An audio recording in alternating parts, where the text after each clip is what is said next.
శ్రీమాత్రే నమః. మిత్రులందరికీ శుభోదయం. ఈరోజు శ్రీ శార్వారినామ సంవత్సర కార్తీక శుద్ధ చతుర్దశి ఆదివారం. ఈరోజు చతుర్దశి మధ్యాహ్నం 12:10 వరకు ఉంది. తదుపరి పౌర్ణమి. ఈరోజు కృత్తిక నక్షత్రం. ఈరోజు మనం పరిశీలించినట్లయితే చతుర్దశి అంటే 14/5 బుధుడి అధిపతి, ఆదివారం రవి అధిపతి. కృత్తిక నక్షత్రం రవి మహర్షిలో మొదలవుతుంది కాబట్టి రవి అధిపతి. 12:10 తదుపరి వచ్చేటువంటి పౌర్ణమి అంటే 15/6 శుక్రుడి అధిపతి. ఈ గ్రహాల కలయికను మనం పరిశీలించినట్లయితే రవి బుధుడు శుక్రుడు రవి కలయిక. ఇక్కడ రవి బలం ప్రబలం అవుతుంది. అందువల్ల ఈరోజు రవికి సంబంధించిన రంగాలనగా రాజకీయ రంగంలో ఉంటోళ్ళకి కానీ, సమాజంలో ఉన్నత వర్గాల్లో ఉంటోళ్ళకి కానీ, ఉన్నత కుటుంబాల్లో ఉంటోళ్ళకి కానీ ఈరోజు మిక్కిలి శుభదాయకంగాను లాభదాయకంగా ఉండే అవకాశం ఉంది. అలాగే బుధుడికి సంబంధించిన రంగాలనగా పాండిత్యం ధనార్జన చేసిన వాళ్ళకి అనగా పండితులకు కానీ, లాయర్లకు కానీ, లేఖర్లకు కానీ, ఆడిటర్లకు కానీ, విలేకరులకు కానీ ఈరోజు మిక్కిలి శుభదాయకంగాను లాభదాయకంగా ఉండే అవకాశం ఉంది. అలాగే శుక్రుడికి సంబంధించిన రంగాల్లో ఉన్న వాళ్ళకి సామాన్యంగా ఉండే అవకాశం ఉంది. అలాగే ఈరోజు మనం సంఖ్యాశాస్త్రీత్యా పరిశీలించినట్టయితే ఈరోజు నవంబర్ 29 ఆదివారం. 29 అంటే 11/2 చంద్రుడి అధిపతి, ఆదివారం రవి అధిపతి. సంఖ్యాశాస్త్రరీత్యా కూడా రవికి సంబంధించిన రంగాల్లో ఉన్న వాళ్ళకి శుభకరంగా ఉండే అవకాశం ఉంది. అలాగే ఈరోజు పంచాంగరీత్యా దుర్మోత్తోజ్జానం మనం పరిశీలించినట్లయితే ఈరోజు దుర్మోత్తం సాయంత్రం 3:53 అయితే 4:37 వరకు ఉంది. వర్జ్యం సాయంత్రం 4:45 అయితే 6:41 వరకు కూడా వర్జ్యం ఇవ్వడం జరిగింది. ఈరోజు పంచాంగరీత్యా ఈ రకమైనటువంటి ఫలితాలు గోచరిస్తున్నాయి. అలాగే ఈరోజు నక్షత్రం అయినటువంటి కృత్తిక నక్షత్రం ఎవరికి తారాబలం కుదురుతుందని మనం పరిశీలించినట్టయితే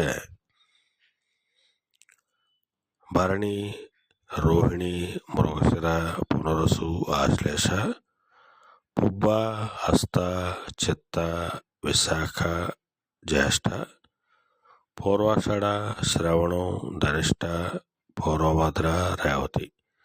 ఈ నక్షత్రంలో జన్మించినటువంటి మన మిత్రులందరికీ కూడా ఈరోజు నక్షత్రం కృత్తిక అనుకూలంగా ఉంటుంది. అందువల్ల ఇప్పుడు చెప్పుకున్నటువంటి నక్షత్ర జాతకులందరికీ ఈరోజు శుభకరంగా ఉండే అవకాశం ఉంది. అలాగే ఈరోజు సంఖ్యాశాస్త్రరీత్యా జ్యోతిశాస్త్రరీత్యా రవి బలం ప్రబలంగా అవడం చేత ఈరోజు ఆదివారం అవడం చేత ఆ ప్రత్యక్ష దైవం సూర్యనారాయణ స్వామిని ఆరాధించిన, స్వామిని అభిషేకించిన సర్వశుభాలు కలుగుతాయని చెప్పి మనకు శాస్త్రీత్యా చెప్పడం జరుగుతుంది.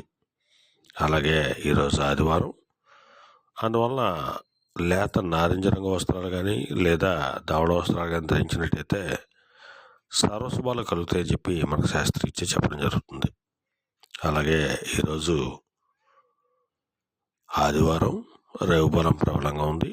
అందువలన రవి సుక్షేత్రం అనేటువంటి సింహరాశిలో జన్మించిన వాళ్ళకి ఈరోజు విశేషమైనటువంటి ధనలాభం కలిగేటువంటి అవకాశం ఉంది. అలాగే వీళ్ళకి సంఘంలో గౌరవ మర్యాదలు, పేరు ప్రఖ్యాతులు పెరిగేటువంటి అవకాశం కూడా మనకి పుష్కలంగా కనిపిస్తూ ఉంది. అలాగే రవి మిత్రక్షేత్రాలు అయినటువంటి మిథున, కన్య రాశిలో జన్మించిన వాళ్ళకు కూడా ఈరోజు ధనాదాయం బాగానే ఉంటుంది. వీళ్ళకి సంఘంలో గౌరవ మర్యాదలు పెరుగుతాయి. అలాగే ఎప్పటి నుంచో పెండింగ్ ఉండేటువంటి పనులన్నీ కూడా పూర్తయ్యేటువంటి అవకాశం ఉంటుంది. అలాగే రవికి మరొక మిత్రక్షేత్రాలు అయినటువంటి మేన, ధనుసు రాశిలో జన్మించిన వాళ్ళకు కూడా ఈరోజు ధనాదాయం బాగానే ఉంటుంది. వీళ్ళకు కూడా ఎప్పటి నుంచో పెండింగ్ ఉండేటువంటి పనులన్నీ కూడా ఈరోజు పూర్తయ్యేటువంటి అవకాశం ఉంది. అలాగే రవికి మరొక మిత్రక్షేత్రం అయినటువంటి మేష, వృశ్చిక రాశిలో జన్మించిన వాళ్ళకు కూడా ఈరోజు ఆదాయం బాగానే ఉంటుంది. నూతన వ్యక్తుల పరిచయం కలుగుతుంది. దానివల్ల వీళ్ళకి కార్యజయం కలిగేటువంటి అవకాశం ఉంటుంది. అలాగే రవికి శత్రుక్షేత్రాలు అనేటువంటి కుంభ, మకర రాశిలో జన్మించిన వాళ్ళకి, వృషభ, తులారాశిలో జన్మించిన వాళ్ళకి ఈరోజు అతి సామాన్యంగా ఉండే అవకాశం ఉంది. అలాగే కర్కాటక రాశిలో జన్మించిన వాళ్ళకి మిశ్రమ ఫలితాలు వచ్చేటువంటి అవకాశం ఉంది. అలాగే మరలా ఇప్పుడు శుభోదయం కార్యక్రమంలో మరలా కలుసుకుందాం. అంతవరకు మన మిత్రులందరికీ మరొకసారి శుభోదయం. ఇట్లు మీ పెద్దబాబు సిద్ధాంతి, కొలాల మామిడాడ.